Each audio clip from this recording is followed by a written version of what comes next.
ایک زمانہ تھا کہ ملائیشیا اور پاکستان ایک جیسی ہی غربت، مسائل اور مہنگائی کے شکار تھے، مگر پھر کچھ ہی سالوں میں ملائیشیا ترقی کی راہ پر اور پاکستان تنزلی کی راہ پر تیزی سے چل پڑے۔ آپ کو یہ سن کر بھی حیرت ہوگی کہ ملائیشیا اپنی آزادی کے بعد کچھ سالوں کے اندر ہی ایسی مسلم مملکت کے طور پر ابھرا کہ پوری دنیا میں اسے ایشین ٹائیگر کہا جانے لگا۔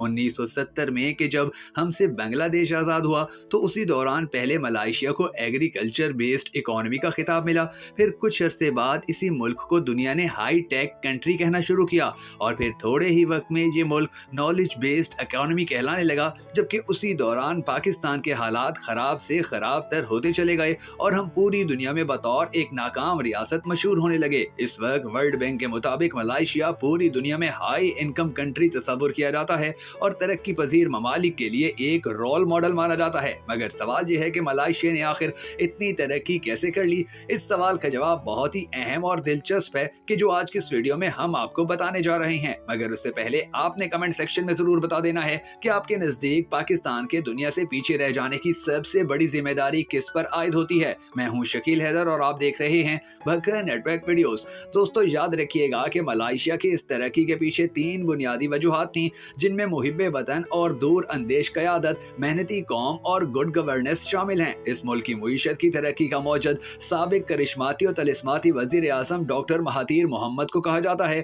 جس نے 1991 میں ہی اپنی قوم کو ویژن 2020 دے دیا تھا اور ملائیشین قوم کو کم آمدنی والی فہرست سے نکال کر زیادہ آمدن والی فہرست میں لا کھڑا کیا۔ 2010 میں وزیر اعظم نجیب تون رزاق نے EDP یعنی اکانومک ٹرانسفارمیشن پروگرام کے تحت دوبارہ ملک کے نیشنل اکانومک ایریاز کو ہدف بنایا، جس کے بعد 2015 میں ہی ملائیشیا کی GDP $345 بلین تک پہنچ چکی تھی۔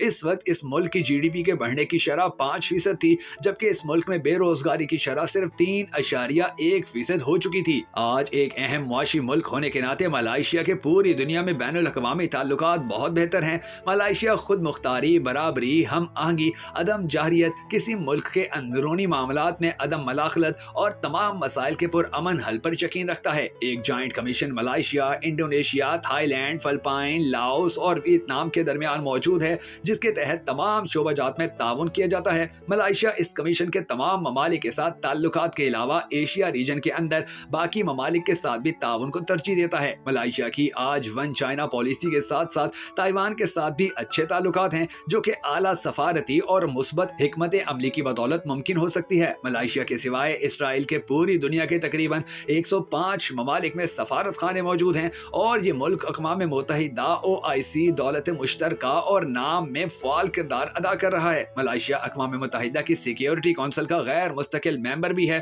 پاکستان کے ملائیشیا کے ساتھ شروع سے ہی بہت اچھے تعلقات رہے ہیں۔ دونوں ممالک کے سربراہان نے کئی مرتبہ ایک دوسرے کے ملک کے دورے کیے۔ ملائیشیا اور پاکستان کے درمیان آزاد تجارتی معاہدہ 2000 کے بعد ہوا، جس کے بعد ملائیشیا پاکستان کے 10 بڑے تجارتی شراکت داروں میں شامل ہے۔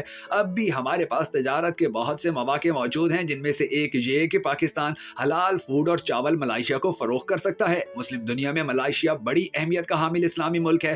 مسلم دنیا کی تنظیم OIC میں اس کا اہم کردار ہے اور مسئلہ فلسطین پر اس کی حمایت کی ایک طویل جدوجہد شامل ہے۔ 2010 میں وزیر اعظم ملائیشیا دتوسری محمد نجیب تون عبد الرزاق نے عالمی اعتدال کی تحریک متعارف کروائی۔ یہ خارجہ امور میں ایک نئی جہد تھی، جس کو اقوام متحدہ میں بیان کرتے ہوئے انہوں نے کہا کہ اصل تقسیم مسلمانوں یا غیر مسلموں کے درمیان نہیں، بلکہ اعتدال پسندوں اور شدت پسندوں کے درمیان ہے۔ مسلم دنیا کو اس وقت بہت سے مسائل کا سامنا ہے، اور پوری مسلم دنیا کی نظریں اس وقت 3 مسلم ممالک پر لگی ہیں، جن میں ملائیشیا، پاکستان اور ترکی شامل ہیں۔ یہ 3 ایسے ممالک ہیں کہ جن میں فرقہ واریت موجود تو ہو سکتی ہے، لیکن بحیثیت ملک یہ تینوں ممالک فرقہ واریت کی حوصلہ شکنی کرتے ہیں۔ دوسرا پہلو، ان تینوں ممالک کی اسلامی دنیا میں انفرادی حیثیت، ملائیشیا اور ترکی میں معاشی ترقی اور پاکستان دفاعی پیداوار اور دفاع میں اسلامی دنیا میں ثانی نہیں رکھتے۔ اگر ان تینوں ممالک کی حکومتیں آپس میں کوئی ایسا معاہدہ کریں کہ جو کہ مسلم امہ کے مسائل کے حل کے لیے اور ان کے حقوق و املاک کے تحفظ کے لیے کام کرے، تو اس سے پوری امت مستفید ہوگی۔ ملائیشیا میں پہنچتے ہی پام کے سرسبز جنگلات شروع ہو جاتے ہیں۔